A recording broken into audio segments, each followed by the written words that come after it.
خير ما نبدأ فيه في الأول هو السلام الملكي.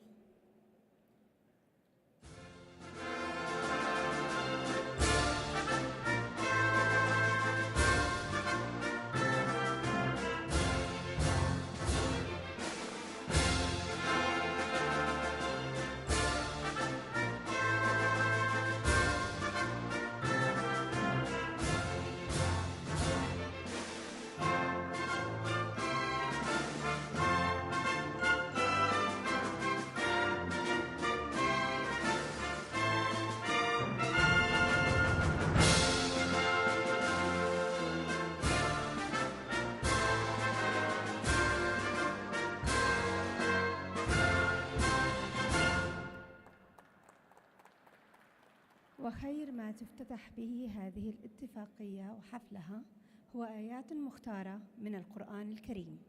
أفلم ينظروا إلى السماء فوقهم كيف بنيناها وزيناها وما لها من فروج والأرض مددناها وألقينا فيها رواسي وأنبتنا فيها من كل زوج بهيج تبصرة وذكرى لكل عبد منيب. ونزلنا من السماء ماء مباركا فأنبتنا به جنات وحب الحصيد والنخل باسقات لها طلع نضيد رزقا للعباد وأحيينا به بلدة ميتا كذلك الخروج. معالي وزير البيئة والمياه والزراعة المهندس عبد الرحمن بن عبد المحسن الفضلي، معالي الأمين التنفيذي لاتفاقية الأمم المتحدة لمكافحة التصحر الدكتور إبراهيم ثياو، أصحاب المعالي والسعادة، أيها الحفل الكريم، السلام عليكم ورحمة الله وبركاته، ومرحبا بكم في هذا الحدث التاريخي حيث تتألق المملكة العربية السعودية بدورها العالمي في مجال المحافظة على البيئة ومكافحة آثار التصحر. نشهد اليوم حفل توقيع اتفاقية استضافة المملكة للدورة السادسة عشر COP16 لمؤتمر الأطراف الذي سيعقد في الرياض في ديسمبر المقبل. تجمع هذه المناسبة بين قادة البيئة والخبراء البارزين وصناع القرار حول العالم لمناقشة أهم التحديات التي تواجهنا في السعودية وحول العالم في مجال البيئة وكيفية التصدي للتصحر وحماية الأراضي. ستكون فرصة رائعة للتعرف على أحدث الابتكارات والحلول التي تعزز التنمية البيئية المستدامة. في ظل التحديات التي تواجه البيئة عالمياً، أصبحت مكافحة التصحر والحفاظ على الأراضي أمراً حيوياً لضمان استدامة الموارد الطبيعية.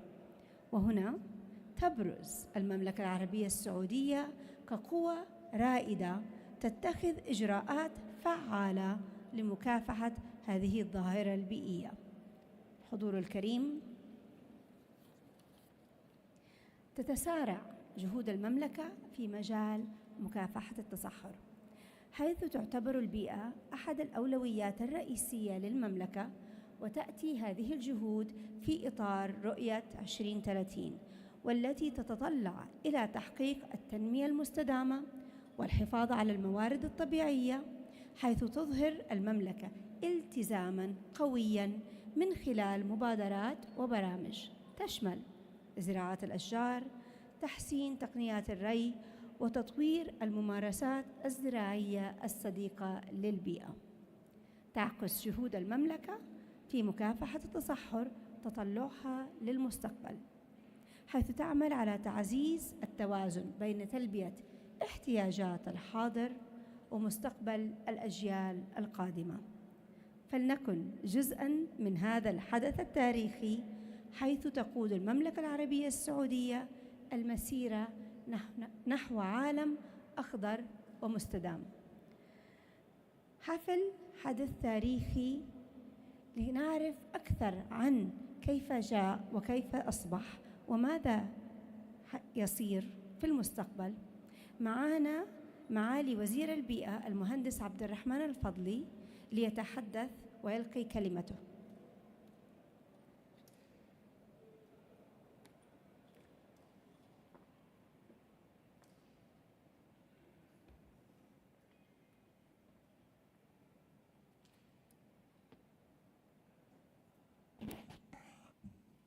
بسم الله الرحمن الرحيم، والحمد لله والصلاة والسلام على رسول الله.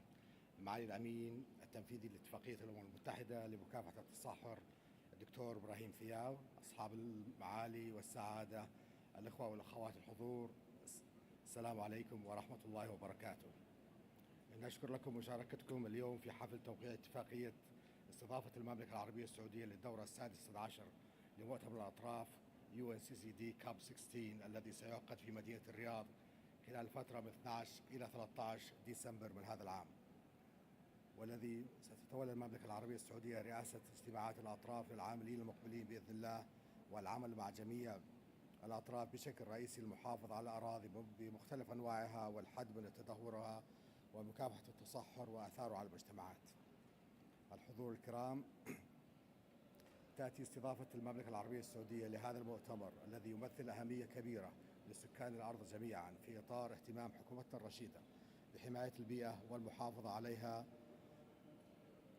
على كافة المستويات الوطنية والإقليمية والدولية، لكونها إحدى الركائز الرئيسية للتنمية المستدامة والنطاق الطبيعي الذي تعيش فيه وتمتد عليه بعد الله المجتمعات البشرية والنشاطات التنموية على كوكب الأرض. من هذا المنطلق أولت القيادة الرشيدة في هذا البلد المبارك استضافة مؤتمر الأطراف السادس عشر أهمية بالغة، الذي يترأس سمو ولي العهد رئيس مجلس الوزراء الأمير محمد بن سلمان حفظه الله اللجنة العليا لتنظيم المؤتمر، كما يترأس عدد من أصحاب السمو والمعالي الوزراء رئاسة عدد من اللجان المعنية بتنظيم المؤتمر.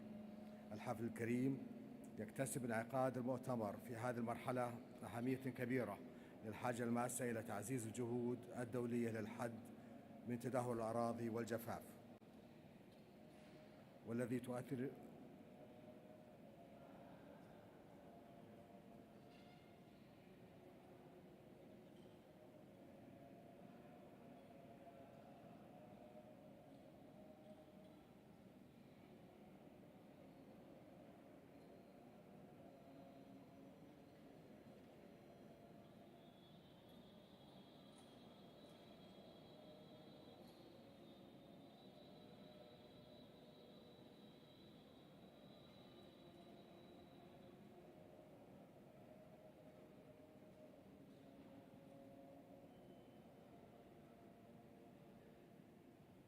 لا إله إلا الله. يكتسب انعقاد المؤتمر في هذه المرحلة أهمية كبيرة للحاجة الماسة إلى تعزيز الجهود الدولية للحد من تدهور الأراضي والجفاف، والذي تؤثر بشكل كبير على الجوانب البيئية والاقتصادية والاجتماعية، حيث تفيد الدراسات والتقارير الدولية بتأثر حوالي 3 مليارات نسمة بتدهور الأراضي، وتقدر الخسائر الناجمة عنه بحوالي 6 تريليونات دولار من الخدمات الأيكولوجية المفقودة. الأخوة والأخوات، أولت حكومتنا الرشيدة بقيادة خادم الحرمين الشريفين وسمو ولي العهد رئيس مجلس الوزراء حفظهم الله اهتماما بالغا بحماية البيئة بشكل عام والمحافظة على الغطاء النباتي ومكافحة التصحر بشكل خاص، تمثل في إطلاق مبادرة السعودية الخضراء على المستوى الوطني ومبادرة الشرق الأوسط الأخضر على المستوى الإقليمي، والمبادرة العالمية للحفاظ على الأراضي التي أطلقتها المملكة وأيدها قادة دول مجموعة العشرين، كما تستهدف استراتيجيات البيئة والمياه والزراعة والأمن الغذائي المحافظة على الموارد الطبيعية واستدامتها. ختاما، نتطلع أن يوفر مؤتمر الأطراف السادس عشر في الرياض منصة فعالة للعمل المشترك لكافة الدول الأعضاء والمنظمات الدولية والجهات ذات العلاقة لتطوير وتعزيز الآليات والإجراءات اللازمة لتكثيف الجهود العالمية للحد من الجفاف وتدهور الأراضي واستدامة البيئة والموارد الطبيعية للأجيال القادمة. السلام عليكم ورحمة الله وبركاته.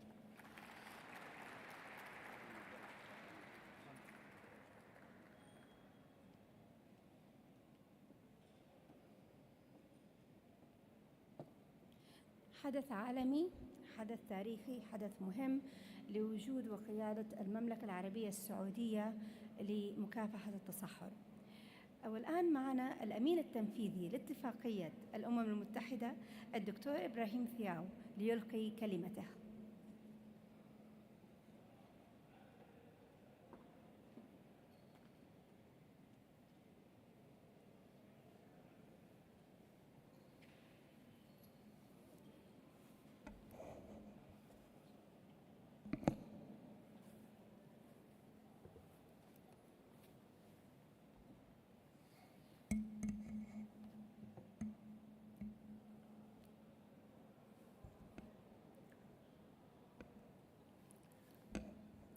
Your Excellency, Minister Abdurrahman Al-Fadli, Minister of Environment, Water and Agriculture of the Kingdom of Saudi Arabia, Excellencies, Ministers, Deputy Ministers, colleagues, and friends.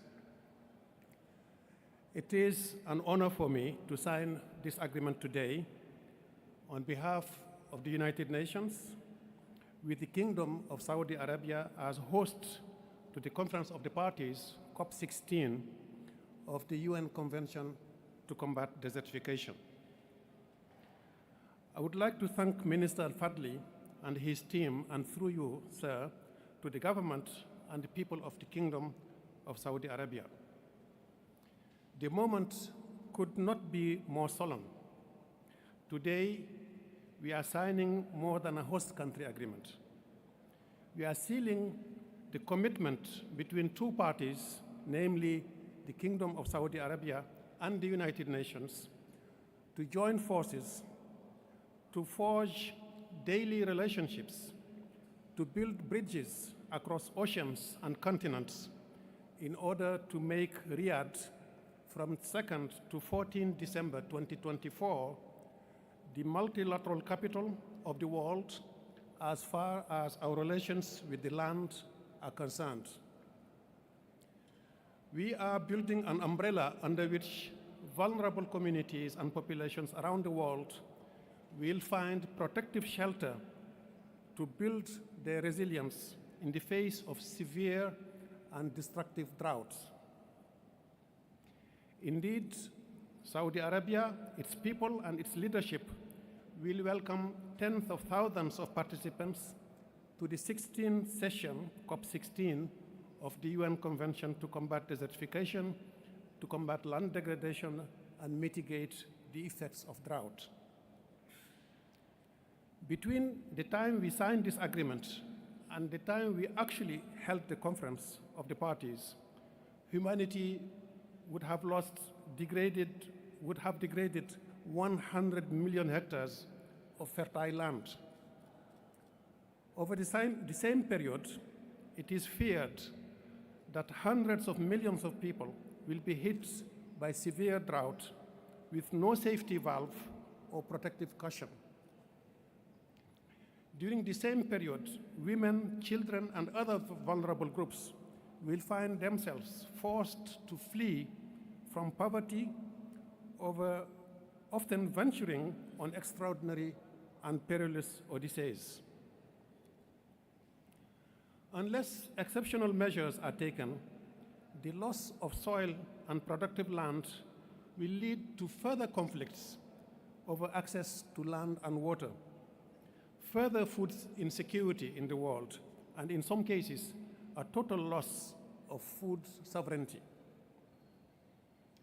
Ladies and gentlemen, COP16 will put a human face on these so-called natural or ecological phenomena. Coinciding with the 30th anniversary of this global treaty, COP16 will take place at a pivotal moment for the convention. It is time to move from strategies, plans, and other methodological visions to action. It is the time to transform pledges into operations on the ground. Having realized how much we have scarred the face of Earth, we need to heal the wounds, not only to make the Earth more beautiful, but to enable it to provide us with more vital services. We need the land. Land does not need us. We live off the land. It feeds us, clothes us, and waters us. COP16 gives humanity the opportunity not only to review its relationships with nature, but also to save itself from the perils it is inflicting on itself. Riyadh in December will be this nurturing and refreshing oasis in the middle of the desert. The Kingdom of Saudi Arabia will be offering tens of thousands of visitors from the 197 contracting parties to the UNCCD the sweetness, freshness, solidarity, and its legendary hospitality. Those who choose not to come or who are unable to attend should not blame us for not having warned them or inviting them. I thank you very much.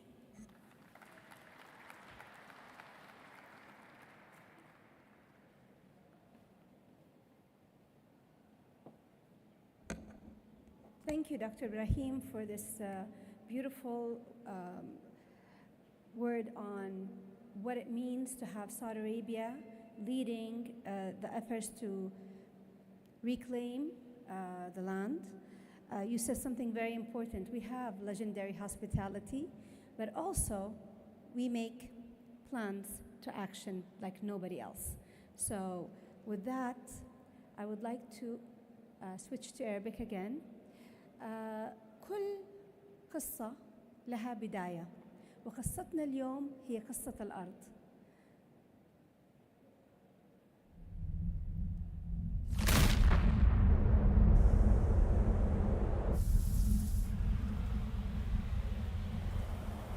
What would the earth say if she could speak?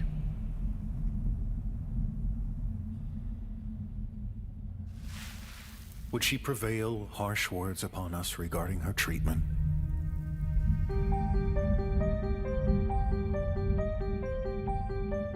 Or would she speak softly to encourage our change?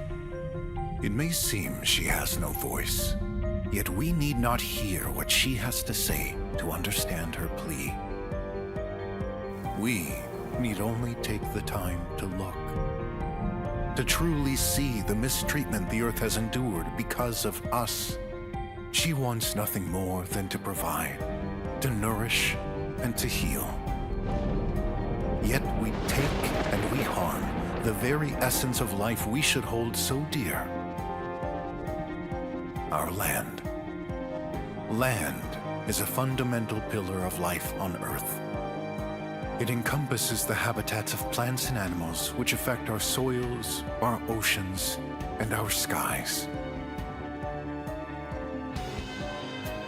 The degradation of our lands impacts our water resources and the composition of our air. For too long, we took too little care of our soils and allowed our ever-growing populations of livestock to feed, surpassing the land's needs to recover and renew. The coffers of our lands have begun to run dry more rapidly than ever, turning areas which were once brimming with resources into deserts and wastelands. Environments that were once filled with wooded areas and rainforests are now vast, barren landscapes. But more than the land is affected by such changes. Land degradation amplifies climate change, since vast amounts of carbon stored in soil and vegetation cover are released due to land degradation. People are forced out of their homes, seeking out new lands as their resources have run scarce due to land degradation. Biodiversity itself is facing a direct threat as a great majority of life on Earth calls the forests their home. Every year, numerous plant and animal species are becoming extinct. We can no longer recuperate the sheer quantity of resources we have seized, nor can we restore the diverse species we have lost. I am the land that gives as it takes. If you fed me flowers, I will bloom. If you fed me fire, your cloth will catch its sparks.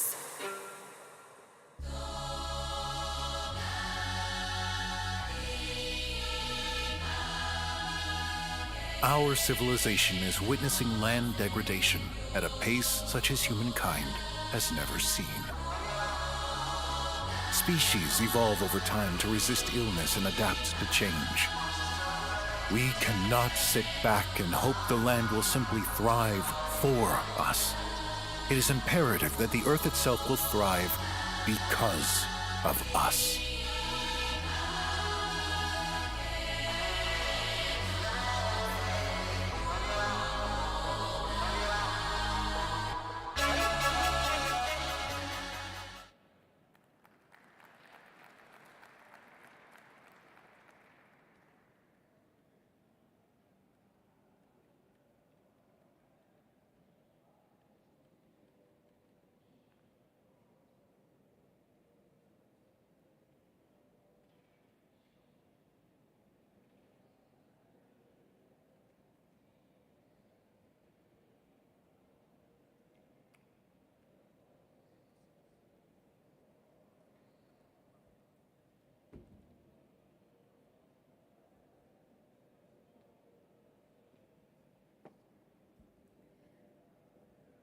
الفيلم تكلم عن قصة الأرض، أنا الأرض وأنت الأرض، ومستقبل الأرض في أيدينا. خلال 7 سنوات من تكوين وزارة البيئة أصبحت هناك مبادرات فعالة لتغيير جودة الأرض في السعودية. عندنا خبرة وعندنا خبراء، والحمد لله سيتم استقبال أهم مؤتمر للتصحر في ديسمبر المقبل في السعودية، وستوقع الاتفاقية لهذا المؤتمر اليوم.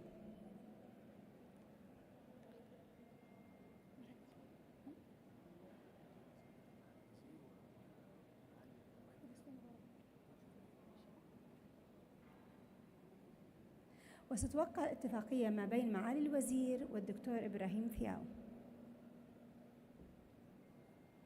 فلتتفضلوا.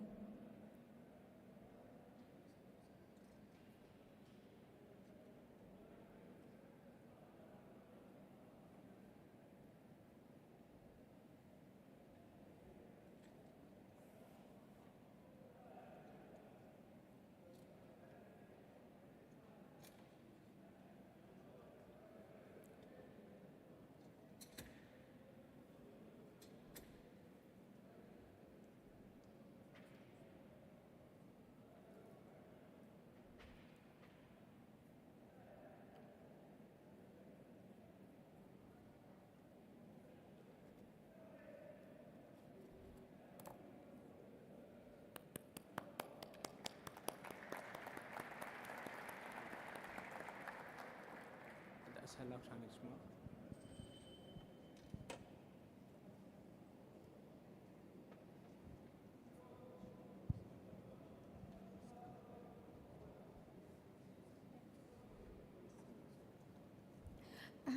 أنا شيء حأقوله إذا ممكن، هل نقدر إنه يكون في صورة تذكارية لبعض الأشخاص اللي أيضاً يتم العمل معهم على هذه الاتفاقية؟ ربما يكون صورة جماعية جميلة.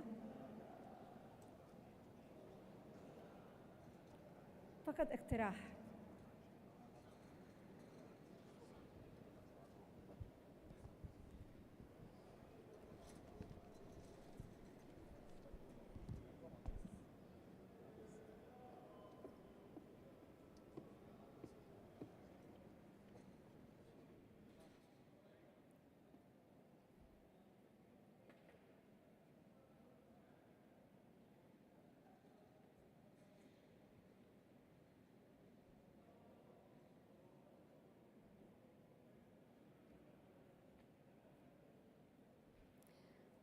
حدث تاريخي يؤرخ إن شاء الله للجميع وكل من عمل عليه.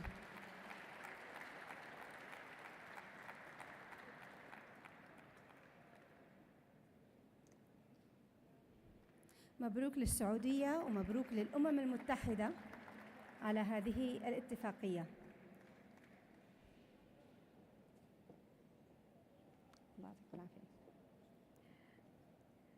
الحفل ما انتهى، ما زال لدينا جلسة حوارية مهمة لفهم أكثر عن آثار التصحر وماذا تفعل السعودية والأمم المتحدة معا لمكافحة التصحر.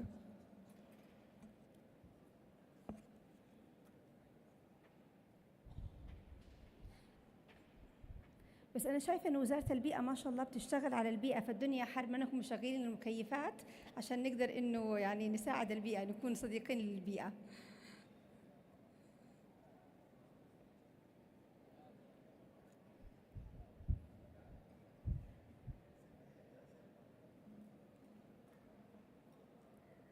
الجلسة الحوارية بها الدكتور أسامة بن إبراهيم فقيهة وكيل وزارة البيئة والمياه والزراعة للبيئة، السيدة أندريا ميزيا موريالو نائب الأمين التنفيذي لاتفاقية الأمم المتحدة لمكافحة التصحر، وأيضا حيكون معنا دكتور أيمن غلام الرئيس التنفيذي للمركز الوطني للأرصاد.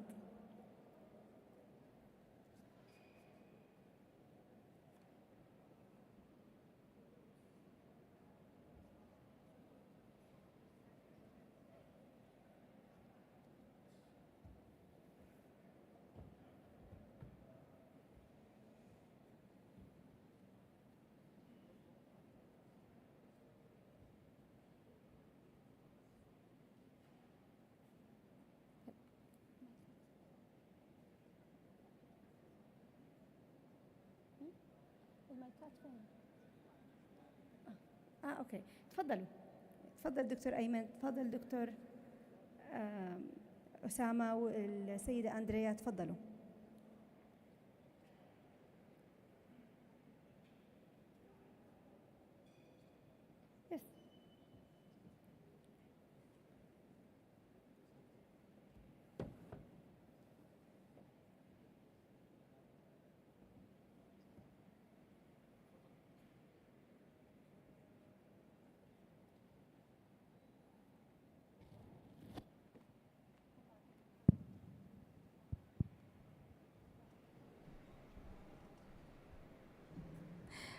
ما عليك، أنا المايك ما بيشتغل. الله يعطيكم العافية. الجلسة الحوارية حتتم باللغة الإنجليزية، طبعا موجود أمامكم السماعات للترجمة لأي شخص يحتاج إنه يترجم. So first of all, welcome to Saudi Arabia, and also الله يحييكم في بيتكم في وزارة البيئة. عمل ومجهود رائع جدا. It was an amazing achievement for Saudi Arabia that within 7 years, as an oil-producing country, it has moved into one of the foremost technology innovators to help the environment.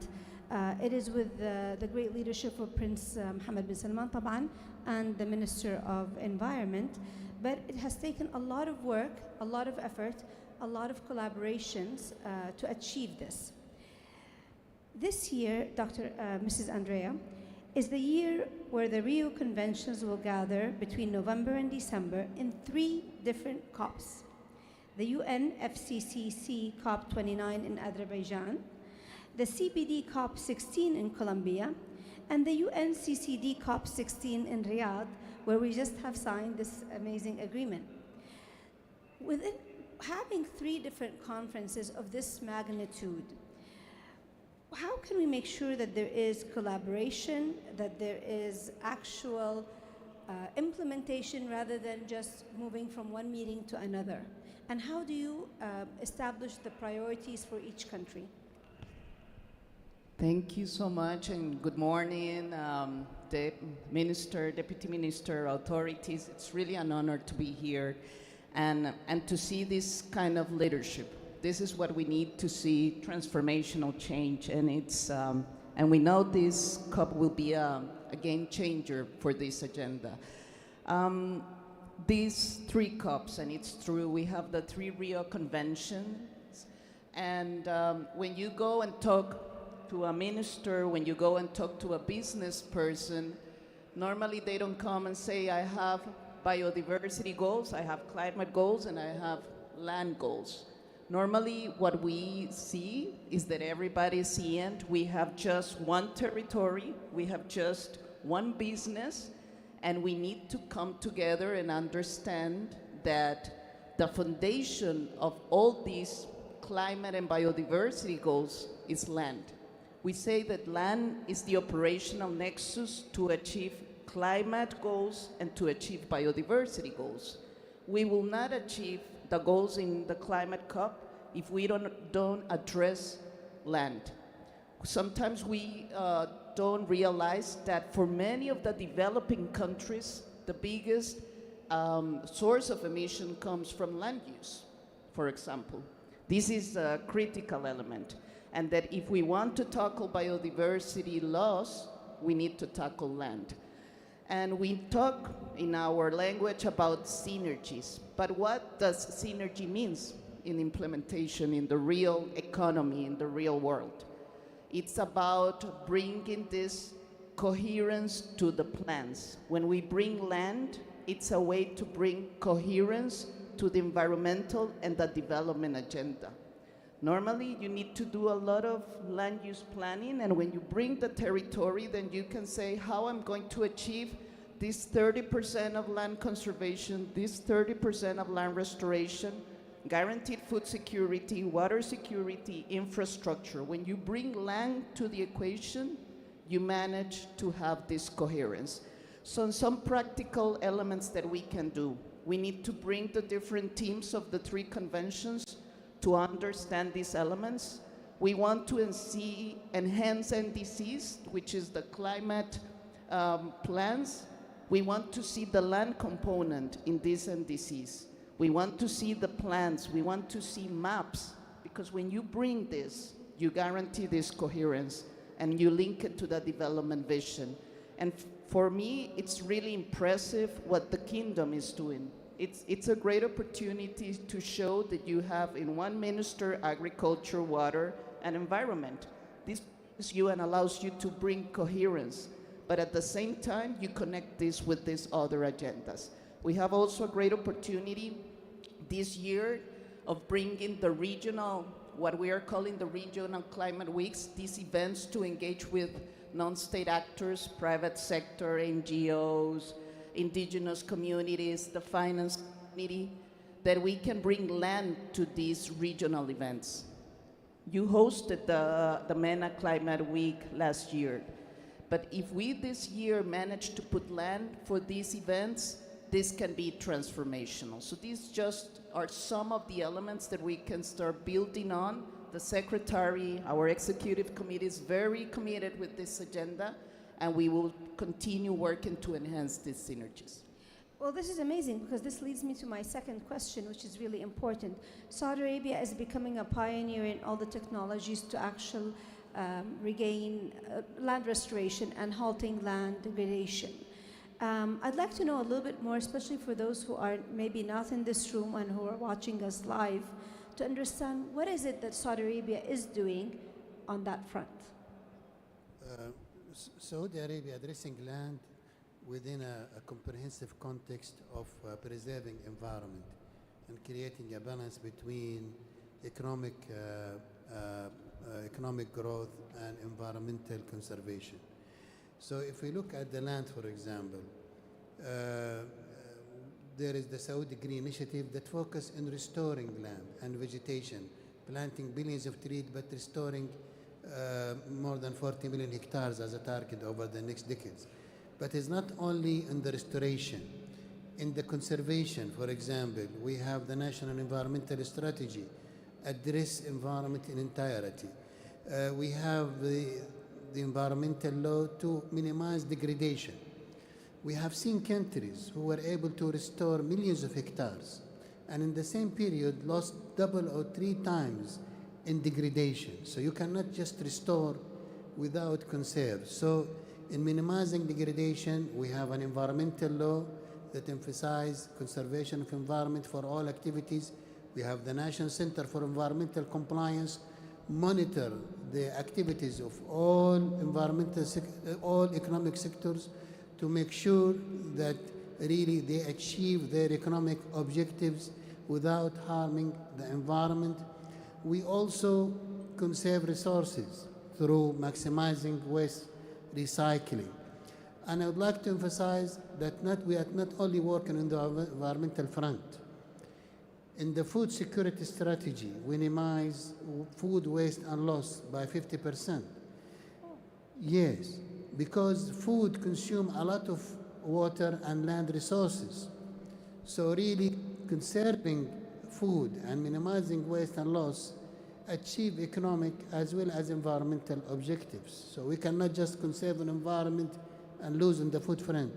The food cycle actually responsible for more than 30% of greenhouse gases that cause environmental climate change. So this is strong interlinkages. In the agriculture strategy, we emphasize enhancing agriculture production while reducing water consumption. In the water strategy, we emphasize actually maximizing use of renewable water resources and minimizing the pressure of non-renewable water resources. So really, you cannot address it from environment. Environmental consideration should be reflected in all strategies, and land is central to that. And we not only work nationally, we also work regionally through the Middle East Key Initiative, through collaboration with regional environmental institutions, and globally through the Global Land Initiative launched through the G20.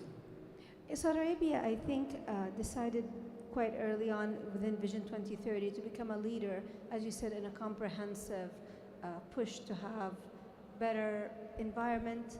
Land is very important to us just because we are part of the largest desert system in the world. But also we are a country that has a lot of water scarcity and droughts, and we're used to that.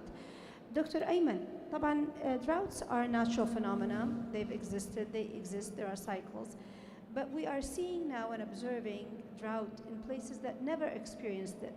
And maybe they are not as severe as countries that are partially deserts. But for countries that have not experienced this is very catastrophic on so many levels.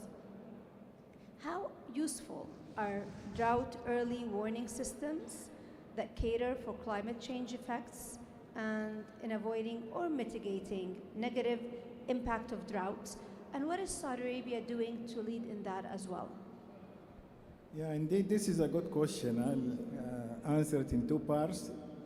The first part is the climate change usually impacting the what is called the large-scale climate circulation and drivers like the now, which is North Atlantic Oscillation, Nino, La Nina, and the jet streams, which influences the large-scale weather circulation.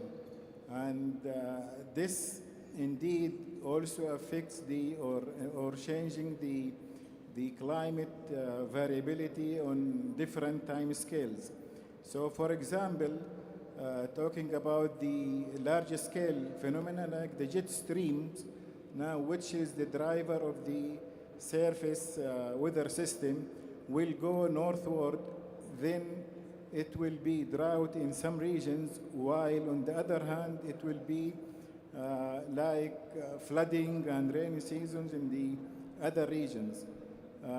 This is what caused indeed drought in those regions. Drought is very, important phenomena to be forecasted because it impacts the lifestyle, the social economy, also the water scarcity, food security, water security. So it is, from economical point of view, it is very important. So early warning system and timely forecast for this special phenomena will enable the policymakers to put their decision for mitigate and overcome with this phenomena, which is drought.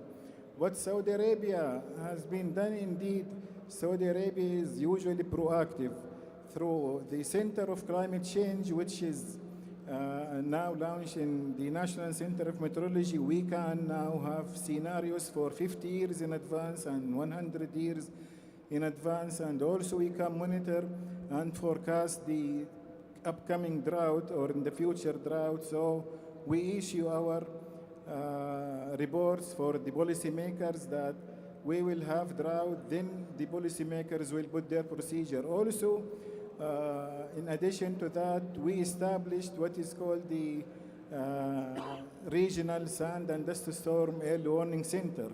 And also because drought will cause the water scarcity, and also the dust storm will be frequently, comes in Saudi Arabia. So we have on the other side this center which can also timely predict the sand and dust storm. And this is actually one of the success stories of Saudi Arabia, is that in the past 2 years, we've had less and less sandstorms. So whatever plans have been implemented have actually worked. Andrea, how are you? I'm going to ask you a little bit of a question that goes out of the norm. I want to understand a little bit more about SDGs. How will the UN CCD COP16, which is held in Riyadh, contribute to the SDGs, whether it's in women's health, biodiversity, or equity? Thank you, and it's a great question. We need to understand that we're talking about our development model. When we want to give balance to the way that we are managing land, the way that we are managing our resources. So it's through this COP and addressing the land challenge that we can connect and guarantee food security, because we need healthy land to guarantee food security. It's also by addressing the land challenge that we can guarantee water. So these are fundamental aspects. But when we want to come and see effective ways of addressing this challenge is when we're connected to the importance of engaging women. And there is a big challenge that we have in guaranteeing that women can be this transformational power in many of the areas in the agricultural sector, in managing and protecting land, and in having access to land, which will be a very powerful way to support and to continue working and address the land challenge. And it's also by understanding this intergenerational challenge that we have and bringing youth. So we have been discussing with Dr. Osama and his team about some of these priorities, and we are seeing we need to bring and give a lot of visibility to youth. And it's about innovation, and it's about connecting with this Saudi 2030 vision. Because with youth, we know that we can bring all these technologies, all this innovation. It's about biotechnology in many areas. It's about connecting artificial intelligence to bring the solutions. And with bringing youth, we can guarantee generating green jobs for youth will be crucial.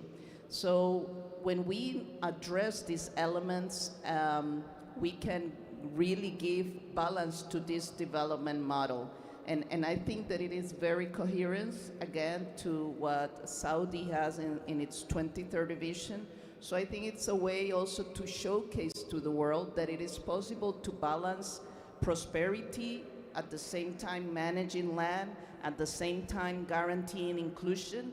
And this is the way that we see. If we bring this land as the heart of our environmental and development policies, then we can give coherence, and it's a great opportunity than what we have at COP. And you're going to be very surprised as you work more with Saudi Arabia and the amount of youth that are in the science majors who are very environmentally aware and working on it. And I think the COP16 will showcase them. But this brings me also to my next question, which is the road to Riyadh. In December, we're hosting 193 countries who are going to come for 2 weeks with a lot of different agendas. How are you going to be working during this year to bring all the stakeholders, whether internal or external, to become motivated, engaged, and actively participate in the upcoming UNCCD COP16 with their proposals and pledges. What is the plan that you are working on right now? Yeah, I think our plan is really engagement, and early engagement. Preparation for COP16 start way before December 2024. We have developed an engagement plan. So far now we have about 40 international events in our calendar. We already in the last few months participated in 16 multilateral conferences, both regional and international. One of them is the Climate COP in Dubai last December. So it's really being there, engaging all the stakeholders, raising awareness about the importance of land and the severity of land degradation, its impact, and be part of formulating outcomes. So we worked with the UNCCD, we worked with the technical experts from all around the world to develop proposed outcomes. We engaging various stakeholders like the business community. This 2 weeks we were in Davos with World Economic Forum, which is a very huge gathering for private sector, financial institutions, and policymakers who talk about business, economy, and other matters. And we were there talking about land and how land is important both for the businesses and for the people or for the environment. And this is only an example. So we are planning to engage both all stakeholders within the kingdom, because this is all government, all people, as well as engaging various stakeholders internationally, and through the diplomatic channels, through environmental conferences, through bilateral meetings, through other events, organizing workshops. We are now working with the United Nations on the World Environment Day. The World Environment Day will be hosted by Saudi Arabia in June. And the theme for this year is land and drought, land degradation and drought. Last year it was the marine plastic. So now United Nations with us in recognizing, and through the World Environment Day that will be launched in Saudi Arabia, but will be celebrated globally. The message is about land and drought. So this really plays important through our campaigns in focusing on land and droughts. And there are many other venues and opportunities that we are working to really propagate. We are planning to engage the youth, the NGOs to be with us. The National Center for Nonprofit Organization is working with us. We are engaging MISCs and others about the youth and other entities, so to be part of the action. So really, I think it's engagement, raising the awareness, working with all stakeholders. We are meeting also with financial institutions to make sure that the green funding, larger portions are allocated to land as well. So we basically, our strategy is we don't leave any stakeholders behind in our engagement, whether it's local or international. Well, this is lovely because I think, as you said, engagement, but each sector, each individual to the things that they are good at, so that the overall effect in the end is everybody coming together to save the earth. I love that point of view, as well as having the 30,000 feet overview from Ms. Andrea regarding the United Nations role. But let's look at the regional level, Dr. Ayman. What is the role of NCM and the regional centers in combating desertification and droughts? So we know what Saudi Arabia is doing, we know what the United Nations is doing. The missing link is the actual regional collaborations. Yeah, indeed, this is a big story, and I'm proud to say it now because in Saudi Arabia, as I mentioned, we are proactive.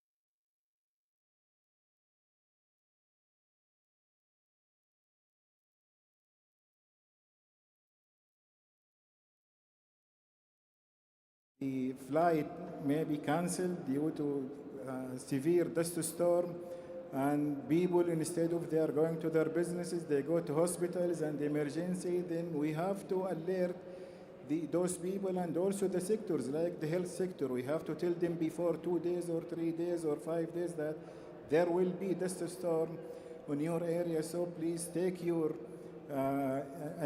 procedure and also be prepared for having those people.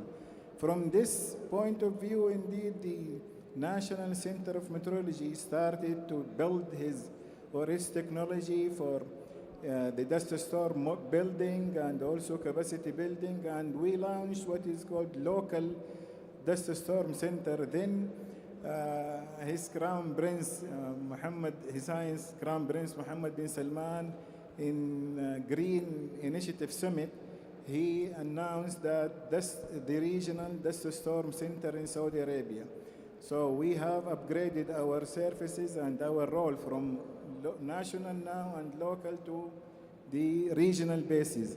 Indeed, what we are experiencing from dust storm impact, it happens also in United Arab Emirates, in Kuwait, in Oman, Qatar, Bahrain, and also in the Middle East. So this is why we upgraded our modeling, and also we upgraded our role to cover the MENA region, which is Middle East region, and the GCC region.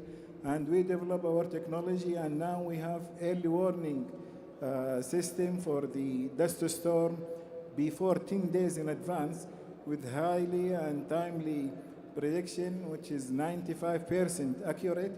And indeed, due to these capabilities, WMO, which is the regional World Meteorological Organization, indeed they need what is called SDS, sand and dust storm hubs in regions, and those hubs are controlling and having the role of the early warning for that region. So recently, WMO has recognized our center, alhamdulillah, and now it is the 4th in the world. So when we say the 4th in the world, we are competing big countries: United States of America, Japan, China, and in Saudi Arabia. So this is why I said it is big story, and alhamdulillah, we have good achievement. It's a big story, but it's also part of a bigger story, which is Saudi Arabia stepping up to its role as a leader, partially because of its role as a leader in the oil industry, but also in the way that it is seeing the future.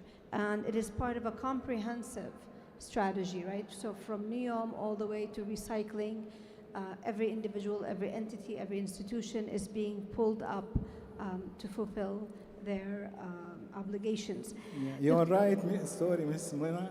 You are right, because now this center, it is very important to say that it's a hub for worldwide scientists in this center, for meteorology, for modeling, for the chemistry, for the social activities, and alhamdulillah, now it is a hub in Saudi Arabia. This is why Saudi Arabia is becoming a leader in this thing. And on this high note, I just want to thank you, Dr. Ayman, Dr. Osama, Ms. Andrea, for being here with us, and not just with in the ministry, but also live to introduce this amazing new agreement between the United Nations and Saudi Arabia, and the hosting of the COP16, inshallah, in December. Thank you so much for being here.